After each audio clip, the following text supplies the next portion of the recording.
매주 아름다운 찬양으로 봉사하시고도 또 이렇게 아름다운 찬양 들려주심에 정말로 감사드립니다. 그리고 대표기도 때 저에게 목사 안수를 허락하여 주심에 감사합니다. 저는 아직 안수를 받지 못했는데 전도사입니다. 저를 목사님으로 칭해 주셔서 너무 감사합니다. 휴가 시즌이라 그런지 조금 평소 때보단 적게 나오신 것 같은 느낌인데요. 그럼에도 불구하고 한 1000명 정도 나오신 것 같습니다. 정말 감사합니다. 제가 여러분들에게 질문 한 가지 드리고 설교를 시작하려고 합니다. 여기 계신 분들 중에서 혹시 어머니가 계시지 않은 분이 계시나요? 지금 당장 계시지 않은 게 아니라 원래부터 없던 분 계시나요? 아마 안 계실 겁니다. 왜냐하면은 이 땅 위에 존재하는 한 어머니는 반드시 계십니다. 어머니에 대한 상처가 있거나 관계가 조금 소홀해지신 분도 계실 수 있겠지만은 그럼에도 불구하고 우리 육신의 어머니가 없이는 우리는 태어날 수가 없습니다. 우리가 어머니를 통해서만 이 세상에 나올 수 있기 때문이죠. 어머니라는 단어를 떠올리면은 혹은 입 밖에 내뱉게 되면은 상당히 많은 감정들이 교차되는 것 같습니다. 어머니라는 단어 자체가 만감이 교차한다 그러죠. 만감이 교차하게 만드는 그런 단어인 것 같습니다. 혹시라도 여기 계신 성도님들 중에서 어머니가 아직 살아 계신데 좀 관계가 좀 소원해지신 분 계시다면은 오늘 밤에 그리고 내일 연락하심으로 관계가 회복되시기를 축복드립니다. 그리고 여기 계신 어머님들 많으시죠? 대부분은 여성분들은 어머님이신 것 같은데 자녀분들이랑 또 관계가 소원해지신 분들도 계실 수 있어요. 오늘 밤과 내일 동일하게 한번 연락해 보시면서 관계를 회복하는 주님의 은혜가 있기를 축복드립니다. 어머니 하면은 떠오르는 TV 프로그램이 있습니다. 제가 TV 프로그램 좀 자주 인용하는데요. 보편적으로 우리가 공감할 수 있는 것이 바로 TV 프로그램, 특히 유명했던 프로그램들은 우리가 대부분 봤던 기억이 있기 때문입니다. 사진을 제가 준비했는데요. 이 사진 보시면은 아마 단번에 아실 겁니다. 우정의 무대. 제가 어릴 때만 해도 이 프로그램을 제 기억엔 주일날이었던 것 같은데 주일 예배 끝나고 봤던 기억이 납니다. 이 우정의 무대 중에서도 가장 기억에 남는 코너는 바로 이 코너입니다. 그리운 어머니.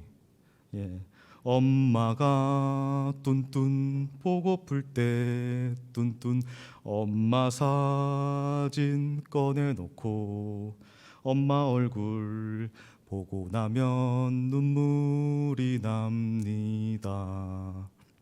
앞에서 찬양도 아니고 이게 노래를 부르는 건 상당한 용기가 필요해요.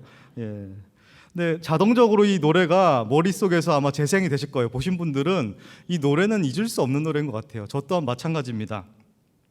참 재밌게 그리고 감동적으로 봤던 것 같습니다. 특히 남성분들은 이제 본인의 어떤 군대 생활을 이입시키면서 보셨을 거라고 생각이 됩니다. 뽀빠이 아저씨, 이상용 아저씨였죠. 그분이 아주 진행을 너무 잘하셨어요. 재밌게 너무 잘하셨는데 이게 1989년부터 97년까지 한 8년 정도가 방영이 됐다고 그래요. 굉장히 오래 방영된 장수 프로그램인데요. 얼마나 많은 사연들이 있었겠습니까? 군대 가면 소위 남자들은 아실 텐데, 남성분들 아실 텐데 정말 별의 별 사람들이 다 있고 별의 별 경우들이 다 있잖아요. 사연들이 정말 많습니다.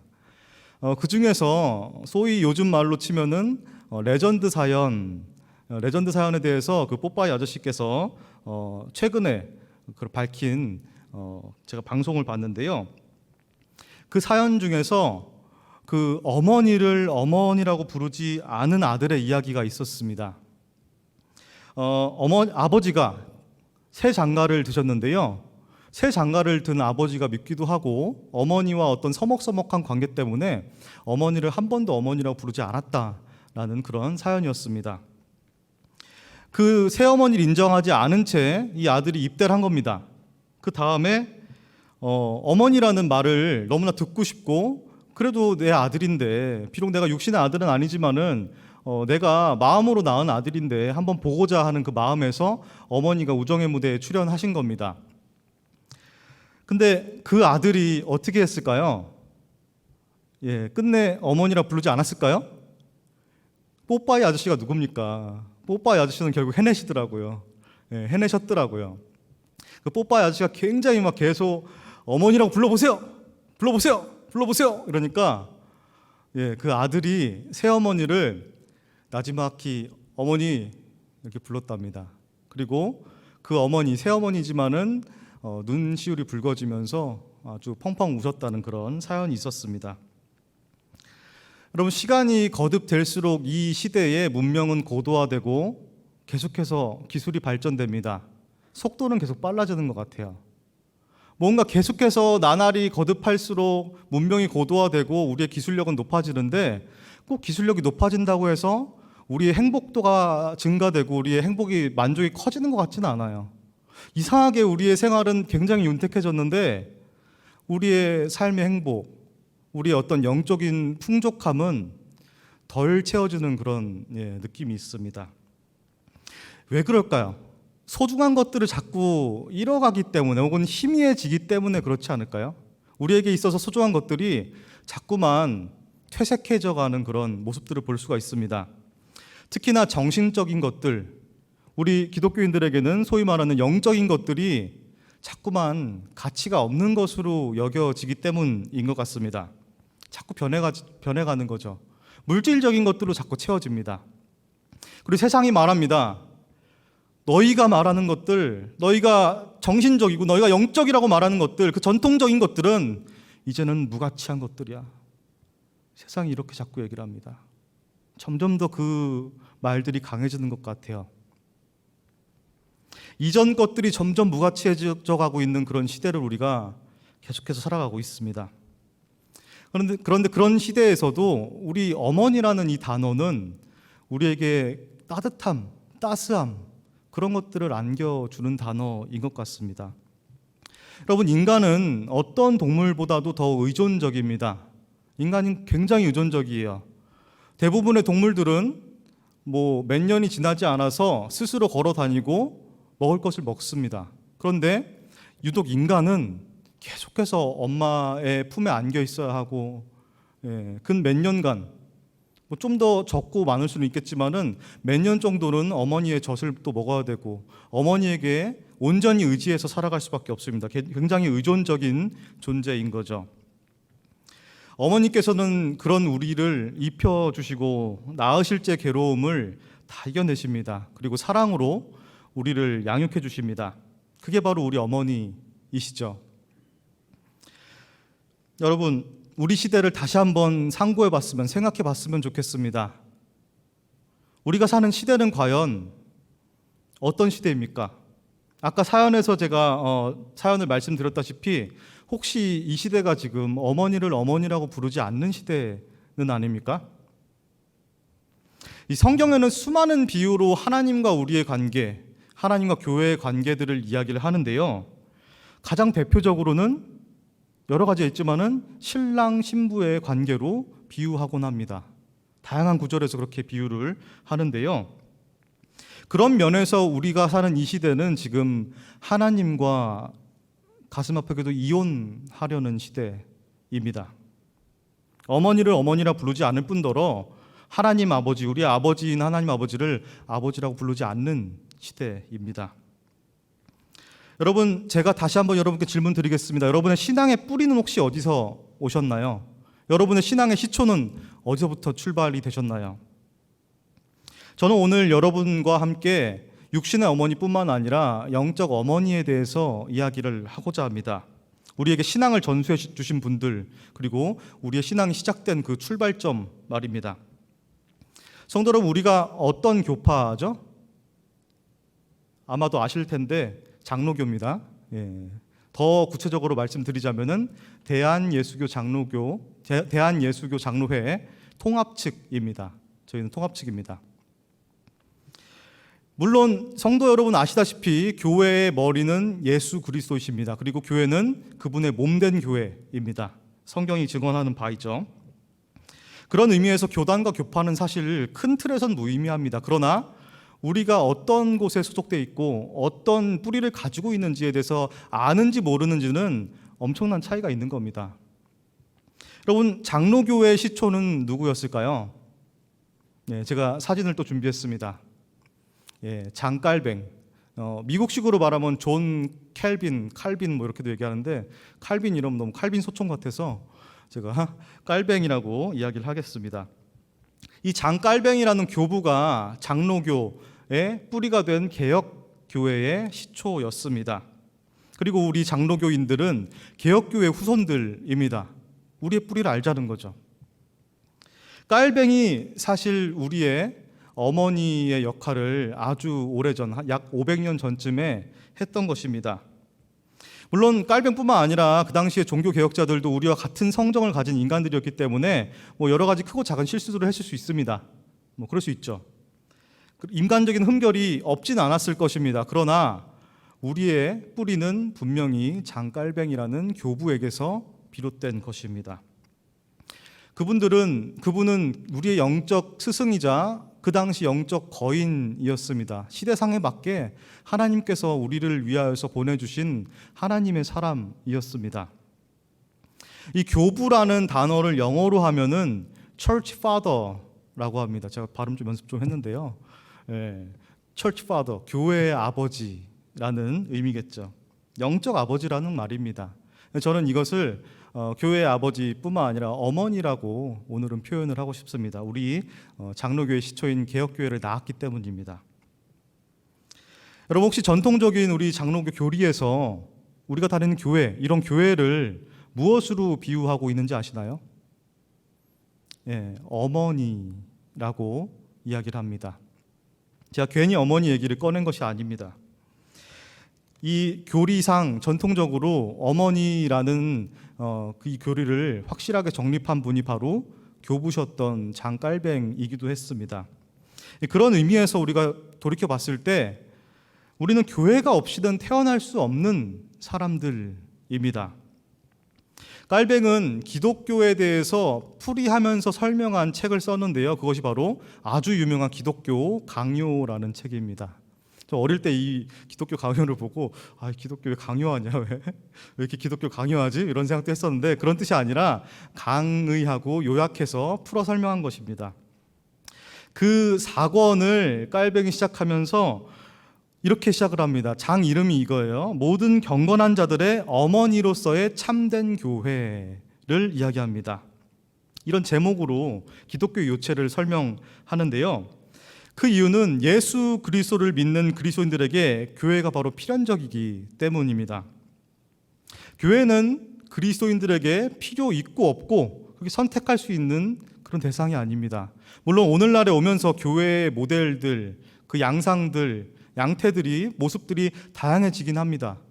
여러 가지 우리 삶에 침투하는 성육신적 교회들도 있고 여러 다양한 교회들의 모델이 있습니다. 그러나 어떤 방식으로든지 교회는 필요합니다. 우리가 흔히 마음의 고향으로 느끼는 교회들을 오늘 설교 제목과 마찬가지로 모교회라고 부르죠.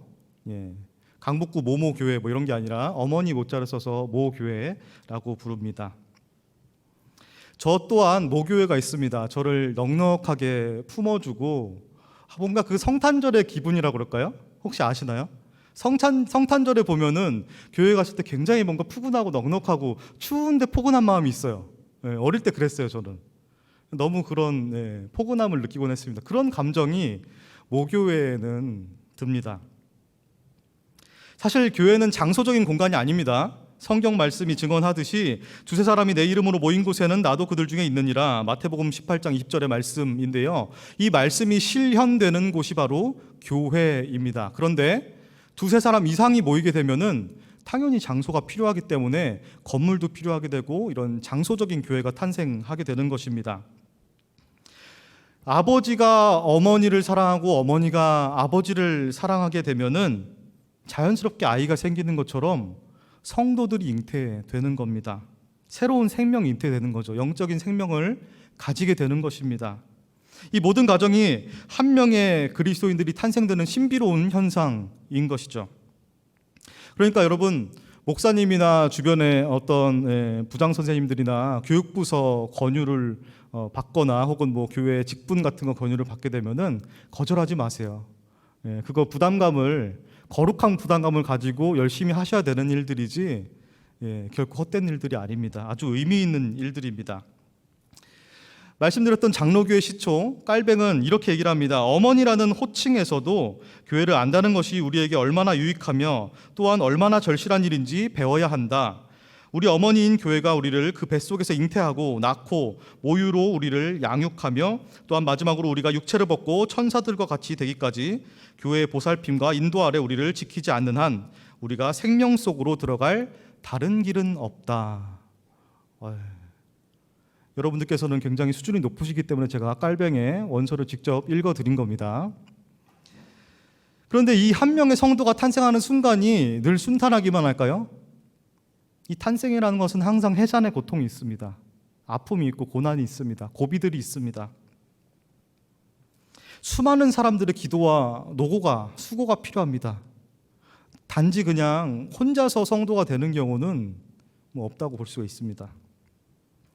오늘 요한복음 말씀을 통해서 우리 주님께서는 이렇게 말씀하십니다. 오늘 본문 20절, 21절의 말씀입니다. 함께 한 목소리 읽어보겠습니다. 시작. 내가 진실로 진실로 너희에게 이르노니 너희는 곡하고 애통하겠으나 세상은 기뻐하리라. 너희는 근심하겠으나 너희 근심이 도리어 기쁨이 되리라.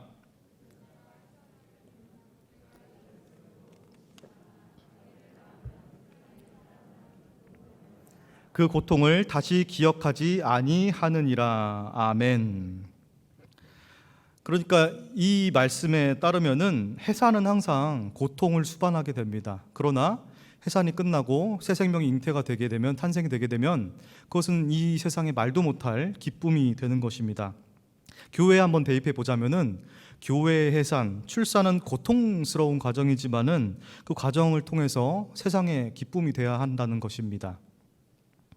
한 명의 그리스도인이 거듭나면은 세상에 기쁨이 되어야 합니다. 오늘 본문은 예수님께서 십자가에서 죽으신 후에 부활하실 것을 첫 번째로 알리시고, 그리고 또한 우리에게는 지금처럼 예수님께서 승천하시고 이 땅 위에 없으신 상황을 상정하고 말하는 그런 말씀입니다. 예수님이 눈에 보이지 않는 시대입니다.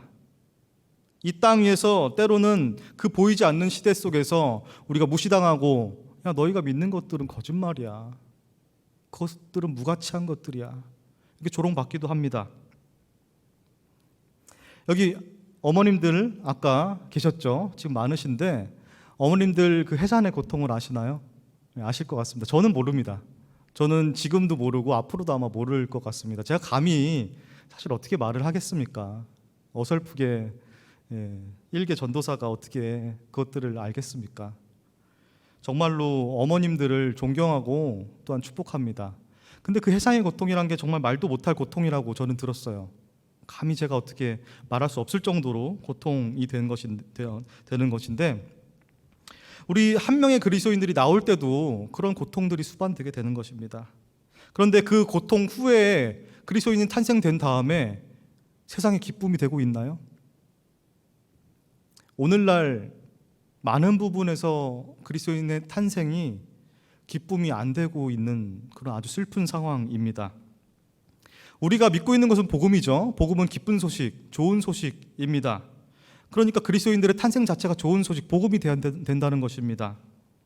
물론 우리 성도님들께서는 삶의 자리에서 정말로 최선을 다하시는 분들이라고 믿습니다. 저는 정죄하거나 탓하려는 것이 아닙니다. 근데 그러한 상황 속에서 때로는 우리가 최선을 다할지라도 힘들고 부담이 될 때가 분명히 있는 것이죠. 오늘 말씀 본문 22절은 이렇게 말씀합니다. 함께 읽겠습니다. 시작. 지금은 너희가 근심하나 내가 다시 너희를 보리니 너희 마음이 기쁠 것이요 너희 기쁨을 빼앗을 자가 없으리라. 아멘. 성도 여러분, 우리가 언젠가 이 천성문, 저 천성문을 열고 들어갔을 때 우리 예수님 배울 때 그날이 얼마나 좋을까요? 저는 상상만 해도 너무 좋습니다. 그날이 하루속히 오길 바랍니다. 때로는 여러분 삶이 힘드시고 교회에서 맡은 직분들 피로하실 때가 있죠. 피곤할 때가 있습니다. 내려놓고 싶을 때가 분명히 있으실 겁니다. 감당하기 힘들 때가 있으실 텐데, 그러나 우리는 그 직분들을 감당해야만 합니다. 교회 하면 떠오르는 인물이 성경에 또한 있습니다. 사도 바울인데요. 사도 바울은 갈라디아서 4장 19절에서 이렇게 이야기를 합니다. 나의 자녀들아 너희 속에 그리스도의 형상을 이루기까지 다시 너희를 위하여 해산하는 수고를 하노니. 아멘. 여러분, 사도 바울처럼 교회를 많이 개척하신 분이 계실까요? 사실 사도 바울이 엄청나게 많은 교회들을 개척했기 때문에 그 신앙의 유산들이 우리에게까지, 이 동아시아에 있는 우리들에게까지 전수돼서 내려오는 것입니다. 이 어머니인 교회는 계속해서 잉태를 거듭하고 생명을 탄생시켜야만 합니다. 여러분, 혹시 이런 생각 해보셨나요? 여러분들에게도 어머니가 있으시죠? 육신의 어머니. 그 어머니 또한 누군가의 딸이었고, 그리고 여러분들 중에 따님이 있으신 분들 또한 그 딸 또한 나중에 누군가의 어머니가 될 것입니다. 교회 또한 마찬가지입니다. 계속해서 이것들이 선하게 순환이 돼야 되는 것입니다. 제가 부끄러운 제 얘기를 잠깐 하겠는데요. 불과 한 3개월, 약 3개월 전쯤 4월 말에 제가 결혼을 했습니다. 우리 청소년부 선생님들은 아실 텐데요. 그때 많은 분들이 축복해 주시고 축하해 주셔서 너무나 감사드립니다. 근데 그때 제가 결혼하는데 식장에 제가 그 입구에서 기다리고 있었어요. 인사를 한 분 한 분께 드리고 있었는데 저 멀리서 제 모교회에 교회학교 선생님이 오시더라고요. 그 선생님들은 부부십니다. 지금은 한 분은 장로님이시고 한 분 권사님이신데 부부가 되게 열심히 교회학교를 섬겨주셨어요. 아직도 기억이 납니다. 근데 그분들이 이렇게 보이자마자 제 마음이 가슴이 막 콩닥콩닥 뛰는 거예요. 너무 좋은 거죠. 제가 그래서 달려가서 안아드렸습니다. 너무 좋더라고요. 너무 감동받았습니다. 제가 사실 그분들까지는 제가 청첩장을 직접 가서 못 드렸거든요. 그런데 그 교회에서, 모교회에서 광고를 보시고 내가 축하해주고 축복해야겠다 이렇게 생각하시고 오신 거예요. 너무 감사했습니다. 제가 선생님, 저한테 선생님이니까요. 선생님 감사합니다. 그리고 너무 죄송했습니다. 이렇게 얘기를 했어요. 제가 말 진짜 안 들었었거든요. 저 진짜 말 안 들었습니다. 맨날 막 속된 말로 땡땡이 치고 주일학교에서 엄청나게 말을 안 들었던 그런 학생인데, 그런 학생이 이렇게 장성해서 결혼도 하고 사역한답시고 전도사로서 있는 모습, 그 모습을 보신 후에 이 부부께서 눈시울이 붉어지시더라고요. 너무 감사했습니다. 여러분들께서는 영적인 자녀를 많이 낳으신 분들이십니까? 사랑하는 성도 여러분, 오늘날 교회가 다양한 어려움을 겪고 있습니다. 정말 슬프게도 한국 교회가 계속해서 불임의 상태에 가까워지고 있습니다. 아니, 불임까지는 아니더라도 이미 난임이라고 불리우고 있습니다. 성도들이 많이 탄생하지 않아요. 이건 다양한 요인들이 있을 것입니다. 여러 가지 요인들이 있죠. 제가 여기서 감히 어떻게 다 말하겠습니까? 그런데 이 교회에서, 한국 교회에서 많은 어려움들과 아픔들이 있는데, 아까 제가 읽었던 갈라디아서 말씀에 나오는 갈라디아 교회, 혹은 다른 바울이 개척했던 교회들도 다 문제들이 있었습니다. 근데 바울은 이렇게 얘기를 해요. 내가 해산의 고통을 계속해서 거듭하겠다. 너희들을 위해, 나의 자녀들을 위해서 해산의 고통을 계속 거듭하겠다. 이렇게 얘기를 합니다. 한국교회에 다양한 어려움들이 있습니다. 여러분, 죄송한데 제가 감히 강단에서 입 밖에 올리기 힘든 말을 한번 올리려고 합니다.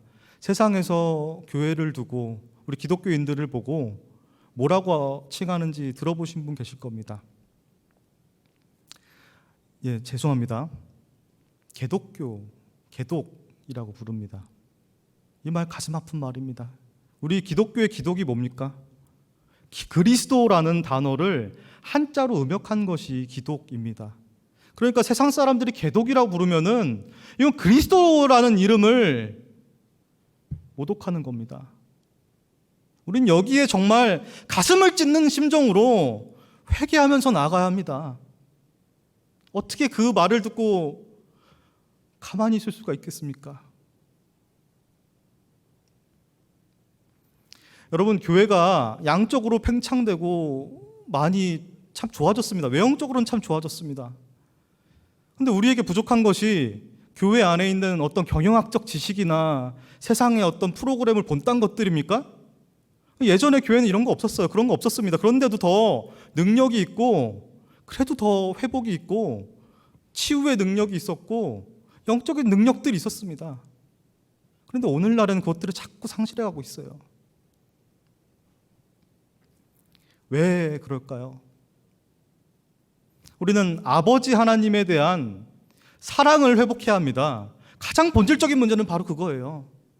그 사랑을 회복하지 않는 한, 어머니와 아버지가 결별되어 있는 한 성도는 태어날 수가 없습니다.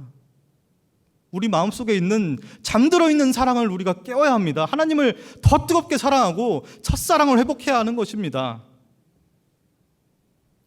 오늘날의 한국교회 너무나 사랑하는 교회, 저는 정말로 교회 사랑해요. 저는 교회 혜택을 많이 받았습니다. 교회가 저를 먹였다고도 볼 수 있고 저를 살렸습니다. 영적으로도 살렸고 육적으로도 정말 살렸습니다. 저는 교회를 너무나 사랑합니다. 근데 오늘날 한국교회가 정신적, 영적으로는 7살인데 몸집만 비대해진 거예요. 우린 계속해서 교회의 젖을 물려줘야 합니다. 해산의 고통을 계속해서 거듭해야 합니다. 인스턴트 음식을 먹여서는 안 되고요. 아주 몸에 좋은 것들을 먹여야 합니다. 그리고 그 좋은 것들을 먹이기 위해서 우리는 하나님에 대한 사랑을 회복해야 합니다. 사랑하는 여러분, 깔뱅은 교회와 하나님의 관계를 두고 마가복음 10장 9절의 말씀을 인용합니다. 참 특이한 인용인데요. 함께 말씀을 읽어보도록 하겠습니다. 시작. 그러므로 하나님이 짝지어 주신 것을 사람이 나누지 못할지니라. 아멘. 이 결혼식장에서 많이 나오는 구절이죠. 그런데 깔뱅은 이것을 교회에 대입해서 사용합니다.